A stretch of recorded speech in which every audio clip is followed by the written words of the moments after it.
And welcome back. So knife crime offences double in just 6 years to go above 50,000 for first time. Newly published 2020 figures show. And the main reason that they're putting this down to is easing of lockdown restrictions coming after intense lockdowns, suggesting that social media was mainly used to create tensions, at which point the gangs go after each other. Now, anybody who's a long time, or maybe even a short time viewer of this channel will know I'm all for permitting self-defense, because the response from the police force has been, well, we simply need more police on the ground, and you'll be seeing us around more often, and we'll be preventing offences from our presence. Well, no, on two accounts. One is there are far too many laws, and the police are not really that concerned about risking their own lives. For the vast majority, they're just collecting a paycheck, in which case they're going to be preventing hate speech crimes instead of violent crimes, because otherwise they would be risking their own lives, and they do not wish to put themselves in danger, as we've seen by too many female police officers attacked. So, preventing offences, no, they simply pick and choose. And the other, of course, with the police officers themselves being attacked because of quotas having to be fulfilled. So neither of these really persuade me. And are we really suggesting that there'll be enough police to be on every street corner 24/7? No, of course we're not. In which case, they can't be preventing this crime, because it'll simply happen when the police aren't there. So the only way to really prevent this is to enable self-defense for the individual in order to prevent people from picking on anybody. And I shit you not, that really is the bloody solution. You may or may not know that at the turn of the 20th century, at the beginning of the 1900s, there was a female American who travelled around America training teenage girls on how to use firearms. And she was bloody brilliant. Because what was the response of that? Well, of course it meant that these 12-year-olds and up owned firearms, were aware how to use them, and then of course leveled the playing field so they were not taken advantage of by utter sadistic creeps that should of course be castrated at the very least, if not buried under your shed in the garden. But of course this kind of person must simply be buried and forgotten about, hence you probably haven't heard that she exists. But this also shows in places like Florida, when it was published just how many women were trained with firearms, the amounts of attempted rape dropped dramatically. In Kentucky, when it showed just how many homeowners owned firearms, the amount of hot burglaries dropped dramatically as well, by 80 and 50% respectively. So these things really do bloody matter. It is not the police presence. You will never get enough police in order to prevent these crimes, and you will never get enough police who are interested in preventing these crimes for it to be effective. If you put more police on the streets, that is just going to be an encouragement for any totalitarian or authoritarian in order to take advantage of the situation and enact their own policies, because people are used to having police on the streets. So no, this will not work. The only way for it to work is from the bottom up. That is to say, empower the individual in order to prevent a crime from happening to themselves. And I know, this might sound cynical, this might sound pessimistic. However, you cannot rely on anybody else to take care of you. I'm sorry to be the bearer of bad news, but that is quite literally true. The only person you can rely on to be with you, no matter what, is yourself. And the recently deceased philosopher Alan Watts says a similar thing, in that the worst thing about travelling is that you have to take yourself with you. But yes, no matter what it is, no matter who it is, no matter what happens, it's always you. The common denominator of all your life experiences is you. And it might be nice as a child to think that you can rely on your parents, and then when you're a bit older to think you can rely on the state or the police, but that is not true. It is simply yourself and you alone. You might hope that assistance or aid or help will be there in a few minutes if you're lucky. But do you really want to wait those few minutes? What if you're not able to call for help? In which case, you're on your own. Again, so yes, the most important thing is to be able to take care of yourself. If you wish to take it one step further, then by all means, take the route of being able to take care of those that you care most about as well. But at the very least, understand you have to take care of yourself. And this also shows when it comes to domestic abuse accusations or police reports, which has increased by 10% in the past year. And of course, there are so many female charities because we're supposed to assume that it all happens by men. That isn't true. It's about a 50-50 split. The only difference is, of course, because females are physically weaker than males, as there is a biologically sex difference, whether or not you wish to acknowledge that females tend to use weapons far more often than men, and that could be as simple as a kitchen knife, for example. Even then, the use of firearms levels the playing field. It doesn't matter how big or small or strong or weak you are, provided you can turn the safety off, load a gun and pull the trigger, then you've leveled the playing fields. In the US, of course, with 30,000 deaths per year from guns, 20,000 of which are suicides, meaning only 10,000 are murders, you've still got over 1 million, between 1.5 and 3.5 million uses of firearms in self-defense. 1.5 being actually used, but there could be far more than that, hence 3.5 million, that have been from simply drawing the weapon. As I'm sure you'd understand, if you were to picture yourself as trying to take advantage of somebody and they were to draw a gun, you'd probably reconsider, and that is the state for the vast majority of people. Let us not forget that from countless studies we've seen that simply increasing the penalty for such a crime doesn't act as much as a deterrence, because believe it or not, criminals aren't considering the fact that they would be caught or prosecuted for the crime that they've committed. So the increase in criminal conviction doesn't actually matter when it comes to being a deterrent.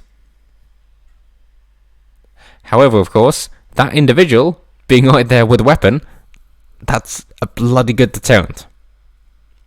And so yes, it's not so much as you're going to get away with it, it's that you're going to face pushback immediately. Straight away. And there are fine examples of that, whether that be the 4th aircraft hijacked on 9/11, after people were aware of the first couple being hijacked for the Twin Towers, and therefore being crashed into a field in Philadelphia, or whether it be on the train in France, with the US military personnel seeing the guy try and perform a terrorist attack with, I believe it was an AK-47, a semi-automatic pistol, and a knife, that, although one guy was kind of asleep and woke up on the run over to them, they, tapped each other and said, it's time to go, and successfully kept the would-be terrorist down, with one suffering bad lacerations to his ear and thumb, needing to be surgically reattached afterwards. But nobody was killed in that would-be attack because of immediate intervention, because of the personnel on the train. And that is what matters. It really is. It really, really, really is. The police are there, sure, for investigations after the fact, but I know we're told that the vaccine is better than the cure, and I'm sure you can appreciate that at the very least on a primal biological level, but nonetheless, yes, prevention is better than the cure. Wouldn't you rather be able to stop people before it happens than actually have to try and catch up with them after the crime has been committed and try and prosecute and go through all that legal difficulty? Well, of course you'd rather stop them before it happens. Don't say that a high gun ownership community is a high trust community, and there's a bloody good reason for that. Whether that be your wife who's 150 pounds soaking wet that can then defend herself with a gun, or whether it be your grandmother who's an octogenarian who can, again, defend herself with a gun. It's all very good, and it is just a miracle of the industrial age that you can have such an easy to obtain weapon in order to then level the playing fields. It is fantastic. And yet, of course, places like the UK have had to ban these firearms, because then you might be thinking you can actually defend yourself instead of having to be reliant on the state. But as we know, 1776 happened for a reason. So let's go into a bit more detail. I've basically summarised it all, but for all those long-time viewers, let's dig in. So knife crime rose by 6% in year to March 2020 to go above 50,000 for the first time.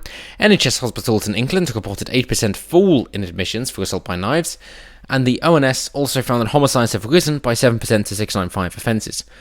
So it's basically fewer people willing to go to hospital, most likely due to COVID, as they say.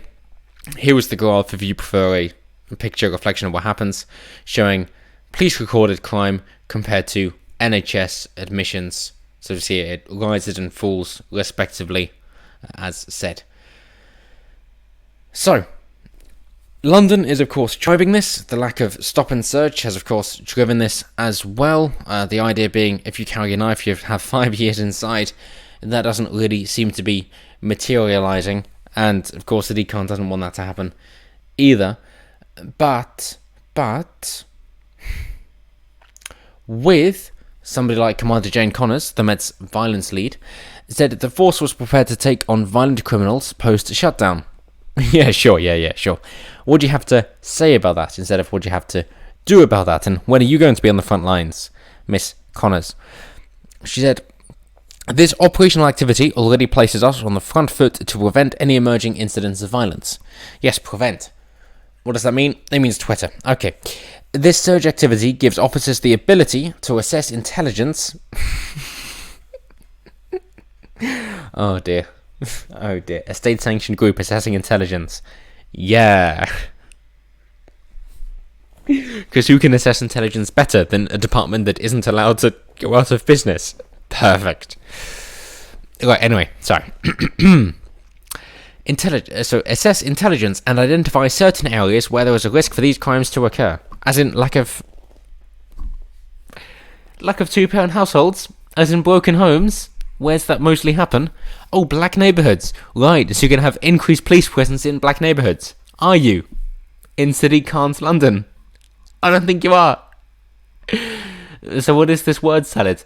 Utter bullshit. Well, I'm glad we understand each other. Why are you fucking saying this? Jesus Christ. The world would be so much a better place if, as Dr. John Peterson says, you tell the truth or at least don't lie. So why don't you bloody say that? Just say, well, we're having an issue with neighbourhoods with single-parent households, but we're not allowed to police them because of fears of being called racist.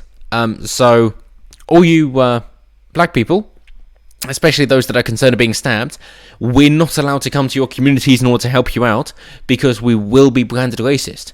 If you wish to change this, by all means, try and change the cultural zeitgeist, but at the minute, we're going to leave you alone to die and bleed out on the pavement because we don't want to be called racist. Why don't you go down that route? For fuck's sake, any conservative worth their salt would just hammer this point home relentlessly in order to prove a point. To say, we would love to help you, but we can't because of fear of being called buzzword, bad buzzword. And then, of course, we lose our job. Just fucking go out and say that. Play the language games of the left and play them at their own game. Explain what the facts and evidence are, but do not forget the rhetoric when you try and apply the logic. So if they care about lives and black lives in particular, then use that against them exactly as I've just said. That yes, we would love to try and protect the black communities. However, we can't, because if we have an increased police presence there, it's going to be shown as racist, and therefore you have to die until they get their fucking act together to allow us to have an increased police presence there. Or you say, well, as police, we can't really do anything for you, in which case, we suggest that you are able to defend yourselves, and therefore, we are just not going to prosecute anybody carrying a weapon. Either way, one or the other. But putting forward these words and just continuing the lies that results to an increase in deaths, I find wholly unacceptable, and goodbye, Miss Connors. But let's finish off the statement. This will also include the prevention of crime, with reassuring the public at the forefront of the officers' minds whilst carrying out their duties. I think they've got a bit much on their minds to be focusing on this, love. But carry on. We want to hear from anyone who may have information that can protect our communities. I've got information for you. Allow us to defend ourselves. Oh, you don't like that? Right, so you're not actually interested in hearing from your community. You just want confirmation bias. Then don't fucking ask. Be honest. It should not be this bloody difficult to be honest.